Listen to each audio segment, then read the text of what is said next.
What's up guys, Darthsoul here. Welcome to another ARK video. In this video, I'll be showing you 10 tips or tricks that'll just make your life a lot easier when you're playing ARK. Some of these time-saving tricks or even just ways of doing things will be very useful to new players, but some of these might even be new to players who have been playing ARK for years. This first tip is pretty simple and most people already know it, but I feel like it needs to be said. If you're newer to the game, you've tamed your first dino, and let's say you accidentally jump or walk off a cliff, wait until the very last second, then try to hop off of the saddle or off of whatever tame you're on. Jumping off at the last second like that will keep you from taking fall damage, and it's a really nice way to get places if you don't have a flyer yet. Let's say you're up on a plateau somewhere and you don't want to go all the way around. You can just walk straight off a cliff on your dino, not on foot, because then you'll die from fall damage yourself. Then, ARK physics, just jump off, and you're good. Then hop back on and keep going. Now that that's out of the way, tip number 2 is once again mostly for new players, but also some older players might not have done this yet. What you want to do is open up your settings or your options, go on over to your keybinds. Look over here on the right side where it says whistle all follow me. You'll want to set that to unassigned. Typically it's set as J, but the problem with that is a lot of the time if you're sitting in your base typing in chat, you might accidentally press J or you like hit enter too soon, then you press J, and then all of your creatures in your base decide to try to follow you, and they get out of the perfect positions that you had put them in before, and everything gets just completely disorganized and crazy in your base. So just leave that one as unassigned. I put J as aggressive. I use that in boss fights, and it's honestly not a big deal if I accidentally do that in my base. Everything just becomes aggressive, so I just whistle passive again. Usually nothing happens. Tip number 3 is another easy one. This is how you hide your heads-up display. All you need to do is press backspace. That's the default key, as long as you haven't changed it. And that'll just make it a lot easier for you to see things. I like to use this a lot when I'm breeding or I have a bunch of babies scattered around and it's kind of hard to see things, or maybe I accidentally drop something on the floor. I'll press backspace so that I don't see all those names and I just kind of clear up my heads-up display, and then I can find whatever I'm looking for. Now here's an ARK tip that even veterans will enjoy, and after you see it, you're gonna think to yourself, wow, how the heck did I not think of this before? So let's say you're trying to make a lot of narcotics in bulk to try to tame something, but you don't want to wait for all of your meat to spoil. Instead of waiting for each one to slowly spoil one at a time, go ahead and split all on your stacks.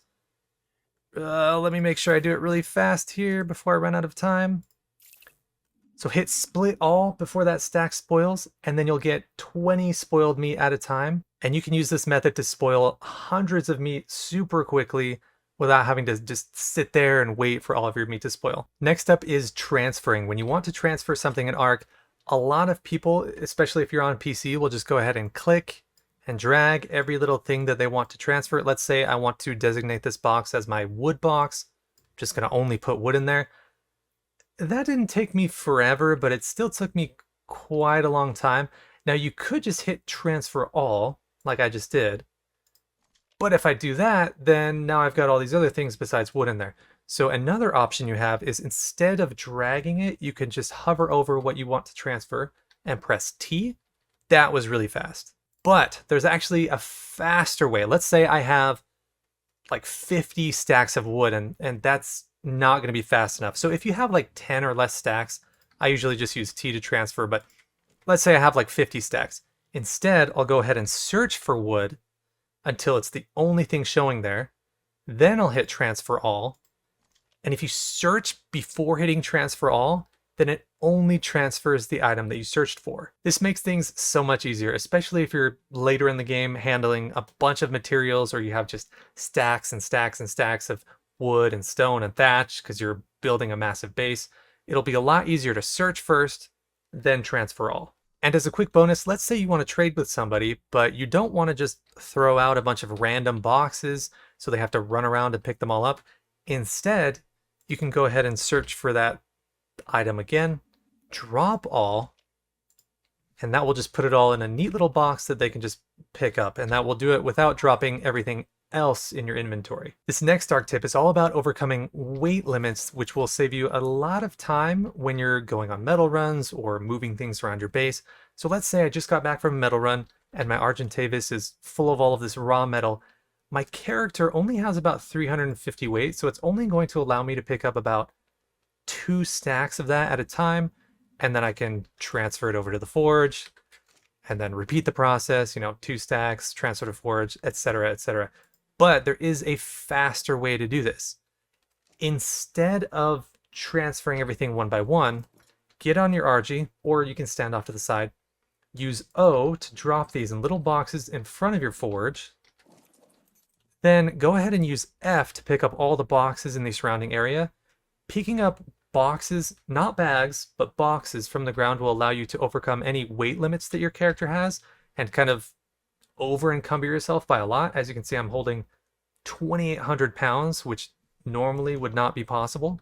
And then I can just go ahead and transfer it all at once. Using that simple technique of dropping boxes and picking things up is very useful for transferring metal, but it's also very useful for transferring things from one server to another, because you can pick it all up next to the obelisk, wait the 15 minutes or whatever the server timer is, and then transfer your character with all of that overweight stuff on you to your other base on another server. That will save you a ton of loading and waiting time if you're trying to transfer materials across servers. Next up is hiding the tops of pillars. If you've built an ARK on any sort of slope, you've probably ended up with this problem where you could no longer put foundations down, so you made 1 or 2 rows, and then after that you went out a couple ceilings, and then it said you needed foundations, so you put some pillars down, and you just couldn't figure out how to place that pillar without this little part of it poking out the top. But honestly, the best way to overcome this problem is to plan ahead. So if you can tell that where you're building won't allow you to put foundations for your entire base, I suggest starting with pillars and then placing the ceilings on top of those pillars. When you place the pillar first and then the ceiling, you won't see that bit of the pillar poking through. And then later, if you do need to put foundations down for part of your base, depending on where you've built, it will allow you to snap foundations next to your pillars. But that will also, once again, kind of just depend on the landscape and exactly where you're building. In my case, where I'm building right here, I can't exactly snap any foundations up here yet, but I don't really need to. If I wanted this base to come up all the way here, I would just place some more ceilings, just like that. My next ARK tip that makes exploration a lot easier is to utilize K mode. When you're in K mode, you can actually see through most landscapes and other rocks and things. I like to use this to find death worms in the desert. When you're in the desert, you'll see death worms kind of hanging out underground. They almost kind of look like a pillar chilling under the ground. You can use this in labyrinths to find which walls are actually hidden doors, or you can use it in caves to find where maybe some hidden entrances are, or places that you just didn't quite see right away.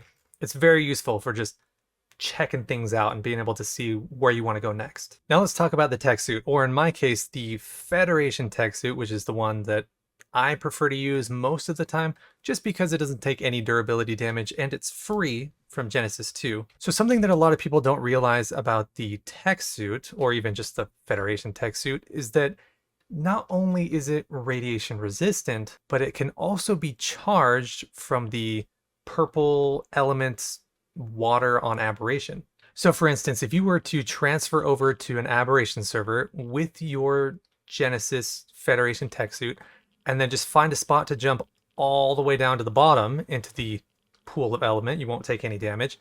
As soon as you get in the pool, if you look over to the right there, you'll see that I'm slowly charging up my suit. Don't do this if you don't have tech unlocked though, of course, because then you won't be able to actually utilize the suit. It'll charge and you can still wear it for the radiation resistance, but you won't be able to use it or use its abilities. Now, if you're like me, once your suit's charged, I personally like to use this method on official servers to charge a Federation tech suit and then use it to go steal rock drake eggs. This next trick with the tech suit is very useful if you have a tech suit unlocked, but you're playing on a map like Genesis 1, or you're playing in an area where your tech suit's flight capabilities are disabled. There's technically still a way to get around or kind of fly around the map. Now, I'm not sure who originally discovered this, but we're just going to call this the super jump. So what you want to do is hold down your right click like you're about to launch yourself forward with your power punch or whatever you call this. Then right after you let go, press M to open your map, just like this. When you open your map like that, you can go a lot farther and a lot higher. So let's try to get up this ledge without opening the map. See, I barely didn't quite make it. But if I do open the map, I launch super high. Also, if you do it again, right when you reach the peak of your jump, it'll allow you to do it a second time. And if you time it just right, you can just keep going, keep flying. And that is how you fly in places where it's not allowed. Enjoy.